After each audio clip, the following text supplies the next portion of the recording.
Bienvenue dans cette nouvelle vidéo de la série 10 minutes théologiques. Elle a pour titre « Dieu a inspiré l'Écriture ». Lorsque vous tenez une Bible en main, vous avez avec vous le trésor de la parole de Dieu. C'est extraordinaire. Mais c'est aussi une parole qui est contestée. Depuis Genèse 3, il y a toujours un serpent pour dire « Dieu a-t-il réellement dit ?» Depuis Genèse 3, il y a toujours quelqu'un pour contester l'inspiration, l'autorité, la force, la sagesse et la véracité de la Bible. Qui a écrit la Bible ? Si vous répondez « des hommes », vous avez raison. Une quarantaine de personnes, éparpillées sur plus de 1600 ans, ont écrit les 66 livres qui composent la Bible. Parfois, ils ont écrit une histoire, Genèse, Esther ou les Actes des Apôtres. Parfois, ils ont rapporté des lois, Lévitique. Parfois, ils ont parlé à des rois ou au peuple pour confronter leurs fautes ou les encourager pour annoncer un sauveur, les prophètes. Parfois, ils ont raconté les leçons qu'ils ont tirées de leur propre vie, Job, l'Ecclésiaste. Parfois, ils ont fait des recherches pour rapporter exactement ce qui s'était passé, Luc. La Bible est vraiment un écrit humain marqué par les tempéraments propres aux auteurs. Pensez à la personnalité de Jacques et de Jude, assez sévères et austères dans leurs écrits. Pensez à la chaleur, la douceur, la finesse des propos de Jean dans son évangile et dans ses lettres. L'Écriture sainte a cette proximité, cette patte humaine authentique, réaliste, gage de réalité. La Bible est comme un miroir de nos vies parce que ce sont des auteurs humains qui l'ont écrit. Qui a écrit la Bible ? Des hommes, c'est sûr, mais des hommes que Dieu a conduits en sorte qu'on pourrait aussi dire que c'est Dieu qui a écrit la Bible. La Bible se présente comme inspirée. L'apôtre Pierre dit que c'est poussé par le Saint-Esprit que des hommes ont parlé de la part de Dieu, de Pierre 1, 21, en sorte que ce qu'ils ont écrit est exactement ce que Dieu veut nous dire. De sa perspective, tout l'Ancien Testament, au moins et probablement les écrits de ses collègues apôtres, puisqu'il parle de ce que Paul a lui-même écrit, avait le sceau de l'autorité divine. Pierre met en avant l'activité de l'Esprit qui s'est imposée aux auteurs en sorte qu'ils nous ont laissé la parole de Dieu. L'apôtre Paul dit quelque chose de similaire, et c'est vraiment capital pour notre compréhension. Toute écriture est inspirée de Dieu et utile pour enseigner, pour convaincre, pour redresser, pour éduquer dans la justice, afin que l'homme de Dieu soit adapté et préparé à toute œuvre bonne. C'est l'écriture qui est inspirée. Le texte en lui-même, chaque lettre, chaque accent est exactement ce que Dieu voulait et ce que Dieu voulait dire. L'écriture ici fait référence aux écrits sacrés de Timothée 3,15, que la grand-mère et la mère de Timothée, Loïs et Eunice, ont enseigné au jeune Timothée. Chapitre 1, verset 5. Ce terme « écriture » fait ici référence à la loi de Moïse et à l'Ancien Testament, la cinquantaine de fois où le mot est utilisé. Paul avait conscience que l'écriture, la Bible, est inspirée de Dieu, non pas comme on dit qu'un poète ou un chanteur est inspiré pour ses beaux mots, mais plutôt que les écrits de la Bible sont exactement ce que Dieu voulait dire. Le grec à ce sujet est sans appel. L'écriture a été soufflée par Dieu, c'est-à-dire que Dieu lui-même a supervisé la rédaction de chaque lettre, de chaque mot du texte original. D'ailleurs, c'est exactement ainsi que la Bible se présente.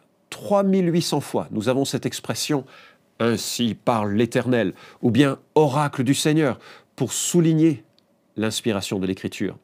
Les tables de la loi ont été directement sculptées par le Seigneur. Exode 34, 1 nous dit « L'Éternel dit à Moïse, taille 2 tables de pierre comme les premières, et j'écrirai sur ces tables les paroles qui étaient sur les premières tables que tu as brisées. » Certaines sections ont été rédigées sur l'ordre direct de Dieu. Exode 34, 27 nous dit « L'Éternel dit à Moïse, écris ces paroles, car c'est conformément à elles que je conclus une alliance avec toi et avec Israël. » Ésaïe 30, verset 8 nous dit la même chose. « Viens maintenant, écris ces choses devant eux sur une tablette et grave-les dans un livre, afin qu'elles subsistent jusqu'au dernier jour, éternellement et à perpétuité. » Plusieurs auteurs savaient qu'ils étaient conduits par le Seigneur lui-même. Je vous passe les références, mais c'est le cas de Jérémie, de Malachie, de Habakkuk. Les prophètes qui ont parlé devaient être obéis comme si Dieu lui-même parlait. On le voit en 1 Samuel 19, Jérémie 1, 9. C'est bien le Seigneur ou le Saint-Esprit qui parle dans l'Ancien Testament. Matthieu 1, 22 confirme par exemple que c'est le Seigneur qui avait annoncé les événements par les prophètes. Acte 1, 16, Romains 9, 25 l'attestent. L'Écriture est donc une parole humaine et une parole divine. Alain Nisus, dans pour une fois réfléchi, nous dit « Le souffle de Dieu a mis en mouvement l'auteur humain avec toutes ses facultés, son intelligence, sa mémoire, ses capacités d'analyse, sa connaissance de la géopolitique et de son temps, ses émotions, son corps, etc., pour pousser à écrire de la part de Dieu. » Fin de citation. Grudem définit ainsi cette autorité. L'autorité de l'Écriture réside dans le fait que toutes les paroles de l'Écriture sont des paroles de Dieu, ce qui implique que rejeter ou désobéir à une parole de l'Écriture équivaut à rejeter ou désobéir à Dieu. Fin de citation. D'ailleurs, Jésus montre qu'il a confiance dans la Bible. Il s'appuie lui-même sur l'Ancien Testament. Il croit en l'historicité d'Adam et Ève. Matthieu chapitre 19, verset 4. Il évoque le déluge, Luc 17, 26 à 27. La destruction de Sodome et Gomorrhe, comme la transformation en sel de la femme de Lot. Le buisson ardent, le miracle de la manne, la préservation de Jonas dans le ventre du poisson. Et Jésus promet aux apôtres que le Saint-Esprit les enseignera et leur rappellera ses propres paroles. Jean 14, 26, garantissant ainsi qu'ils écriront avec justesse. Le dernier livre de la Bible s'ouvre sur une bénédiction, heureux pour ceux qui lisent et écoutent les paroles de la prophétie, Apocalypse 1.3, et se termine par une mise en garde, ne rien retrancher et ne rien ajouter.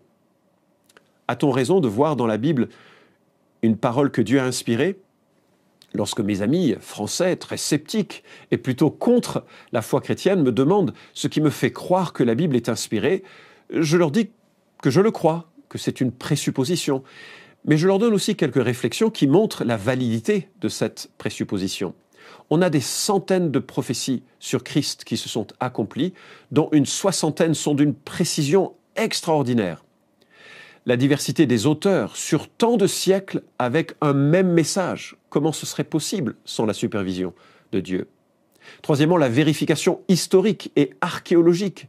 Si la Bible parlait constamment du paradis, comment pourrions-nous le vérifier? Mais elle parle de choses qui se sont passées. Un autre argument, c'est la faute des héros. C'est tellement embarrassant de lire la chute de David, de Salomon, les erreurs de Moïse et de l'apôtre Pierre. Ça sent l'honnêteté, cette Bible. Et puis bien sûr, la vie de Jésus, parfaite, sage, jusqu'à sa mort et sa résurrection. Alors qu'est-ce que ça change? Puisque l'Écriture est inspirée, cela signifie qu'elle fait autorité. C'est Dieu en personne, avec tout son poids de gloire, qui atteste de l'Écriture. Je peux faire confiance à tout ce que la Bible dit. Désobéir à la parole de Dieu, c'est désobéir à Dieu lui-même. Douter de la parole de Dieu, c'est douter de la véracité de Dieu lui-même. Puisque l'Écriture est inspirée, cela signifie qu'elle est sans erreur. Les théologiens appellent cela l'inhérence de l'Écriture, c'est-à-dire qu'elle est incapable de nous tromper et elle ne contient aucune erreur. Elle est sans erreur parce que Dieu ne ment pas. Tite, chapitre 1, verset 2. Nombre, chapitre 23, verset 19. Dieu est fiable. Dieu ne nous trompera pas parce qu'il est l'auteur de l'Écriture. Elle est sans erreur parce que Luc, également, en rédigeant son évangile, affirme que nous pouvons être certains de son propos. Le mot « certitude » traduit l'incapacité de nous faire trébucher. La Bible est sûre, elle est comme une route droite, elle est sans erreur. Et puisque l'Écriture est inspirée, alors elle est nécessaire et suffisante. Autrement dit, elle est complète. Il n'y a rien à rajouter. Elle n'a pas besoin d'être complétée, ni actualisée, ni les sciences humaines, ni une prétendue activité prophétique actuelle ne sauraient la compléter ou se substituer à son contenu. Lorsque l'apôtre Paul est arrivé à Bérée, il a prêché Christ et les Juifs de Bérée examinaient chaque jour les Écritures pour voir si ce qu'on leur disait était exact. Acte 17, 11. Voilà ce que nous devons tous faire. Ne pas se laisser séduire par les sirènes qui nous éloignent de l'Écriture, mais méditer, goûter, apprécier, susurrer les paroles de Dieu. De là, nous pouvons adorer Dieu en esprit et en vérité. Par l'Écriture, nous pouvons apprendre à l'aimer de tout notre être. Et par elle, nous pouvons apprendre comment aimer notre prochain et témoigner de la gloire de Jésus-Christ.